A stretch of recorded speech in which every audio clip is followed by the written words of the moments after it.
Welcome back to Coddiwomple Travelers. Let me take you on a fire truck ride and then let's talk about some fire safety.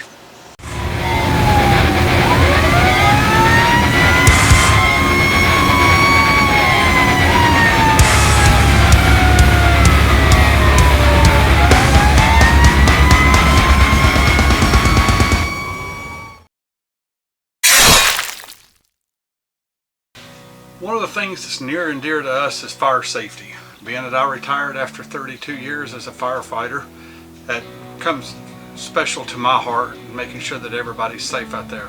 RVs are very difficult to be safe in. Most that we can do is help with prevention. Got some tips about prevention, some things to do to make yourself safe, and most of it's just common sense, using your head. So here we go with some tips for fire safety while traveling in your RV. Donna's not here, and she said in the last video that I had to get out of instructor mode. Okay, stop. You sound like an instructor. Stop with the instructor mode. Okay. Well, I get to put my instructor hat back on this time. Do a little something different. One of the things goes without saying. You have them in your sticks and bricks. You have them in your RV. Make sure that you've got a good working smoke detector. Now, I will go out in front. I took some footage here at the local Walmart. You can pick up smoke detectors anywhere. This one come out of our RV. It has a 9-volt battery in it. Whenever you change your clocks forward and backwards, you should change this 9-volt battery and test it on a regular basis.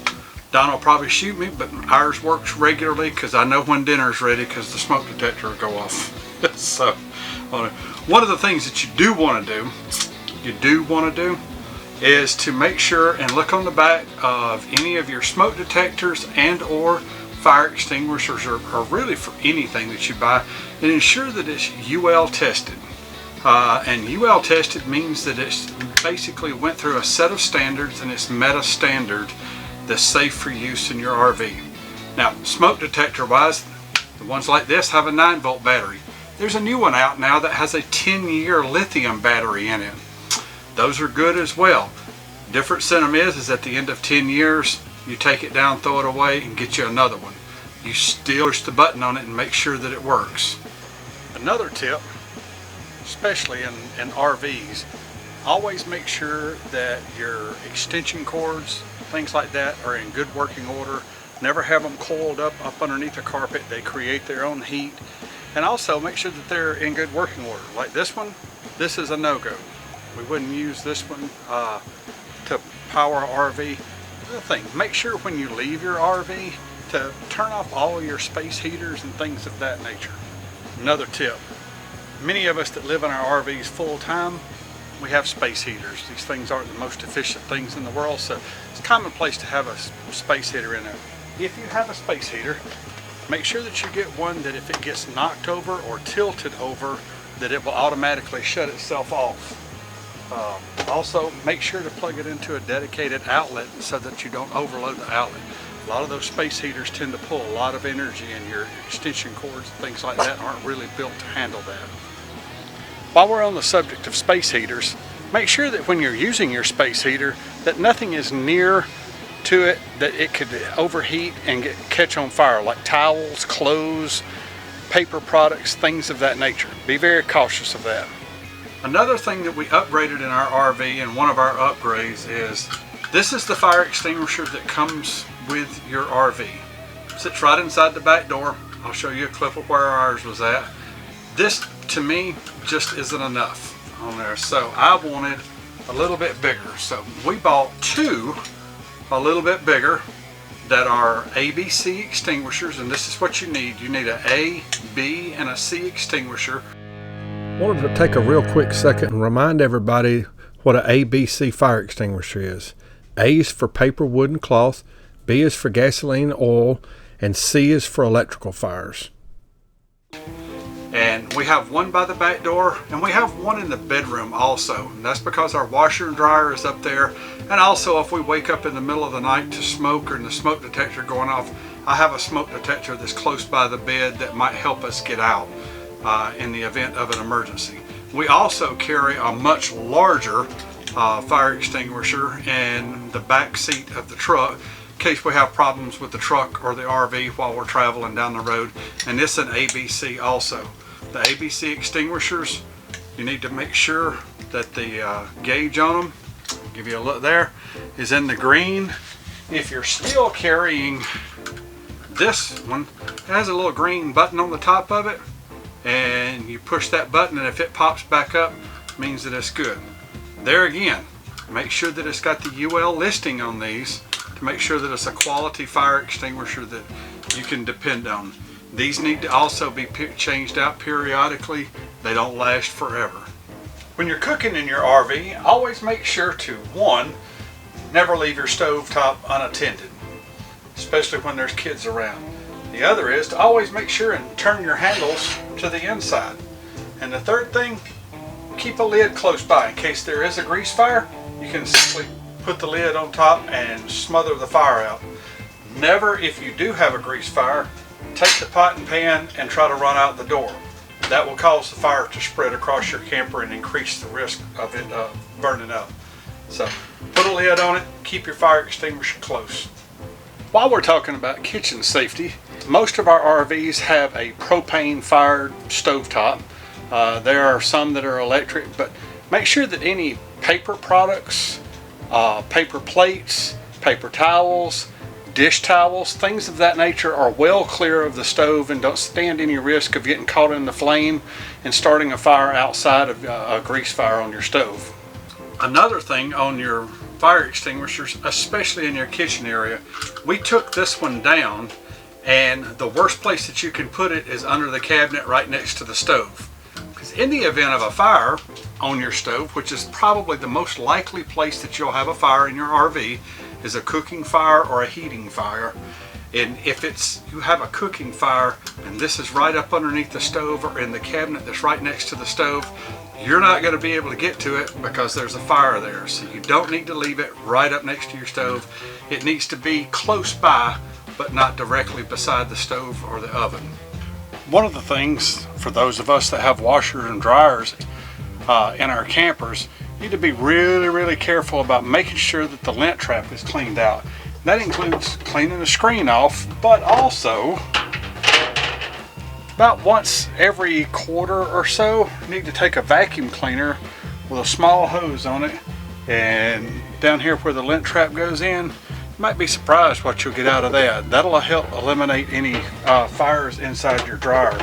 Another rule of thumb that Donna and I use is we never leave the house with the dryer running.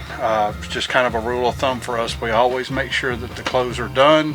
We try not to let the dryer run while we're not here in case a belt burns up or there's a lint trap that we can get out in front of it. So that's another tip. Another thing to take into consideration is your pets. While we're away from home, we have the Ring alarm system installed into our camper.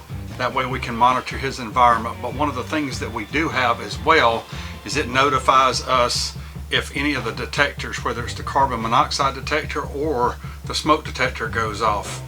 We have a programmable code on our door lock. We usually talk to our neighbors. If nothing else, I've always said, we can call the office, punch in the number, open the door, and let my dog out. I'll catch him when we get back.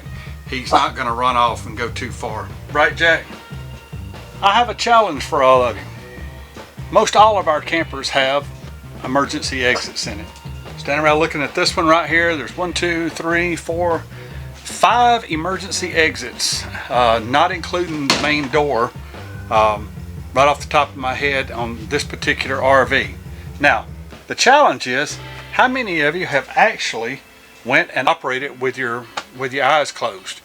Because in the event of a fire in the middle of the night that you might actually need to use this, it's not the time to learn how to do it. So take the time to operate your emergency exits and learn how to take the screen off, make sure that they work, and then also think about how far it is down there. Because if the camper's on fire, you're going to have to bail out, and more than likely you're going to have to bail out head first. So you're going to have to give that some thought. Definitely go to your camper, and especially those of my friends that are in the Class A's that have the emergency exit in the bathrooms. operate the thing. Make sure that it works like it's supposed to. Same thing with these windows. We open them periodically, move that screen around. You know, in the event of emergency, I could punch the screen out, but it's much easier just to lift it up by the orange handle there, push the window out, and then I could slide out that window if I just absolutely had to go that way. Now, one of the things that we always taught when I was full-time firefighting and teaching a whole bunch was a thing called EDIS, exit drills in the home. Now, this applies to all of us that's out here doing it, but especially to those of you and those of our friends that travel with children. You need to have a meeting spot outside of the RV, and you need to practice getting to that spot. Be sure and let them know that if the smoke detector goes off, don't come get mom and dad. Go outside, go to the designated meeting spot, and wait until an adult gets there to tell them what else to do. Now, I guess being a fireman for all those years comes as second nature, especially to me. Although I've been retired now since December, I'm a little out of practice of being able to get up and get out of the bed and get moving quickly. One of the things that you need to think about when you go to bed, put some clothes nearby that you can grab really quickly. Don't ever sit around and wait to try to get clothes, to get dressed, to get outside of the RV. These things are going to burn up, and they're going to burn fast. So you need to have things at hand that you can readily grab and get out quick. Now, one of the other things is that we keep our papers in a safe box. It's supposedly a fireproof box. We keep it in the RV. I'm not going to go try digging for it. If I have the opportunity, I might, but more than likely it's just going to have to hope that it works because it's got our important documents and things in it. If you don't have a fire safe inside your RV, I know it's a weight concern, but all your important papers, your birth certificates, passports, things of that nature, bank papers, that's a good place to put it. We also keep a stash of money in there. The one thing that you're probably not going to remember is to grab is your wallet. Credit cards, things like that are going to burn up. Keep a stash of cash just in case, so that you've got something to function with until your insurance company can recover and give you a hand and you can make access to your bank accounts. We really hope that this video will serve some good and give you some food for thought. It's not intended to scare anybody. It's just kind of a reality of how things really are. There's a lot of RV fires every year, and people lose a lot of things because of that. Don't ever sacrifice your health or your well-being for the RV. Insurance will replace it. Leave us a comment below. Let us know if you've got any tips. Don't know everything, and your information can be shared with the rest of the travelers as well. If you like what we're doing, be sure and subscribe, hit that like button, and we will see you next week.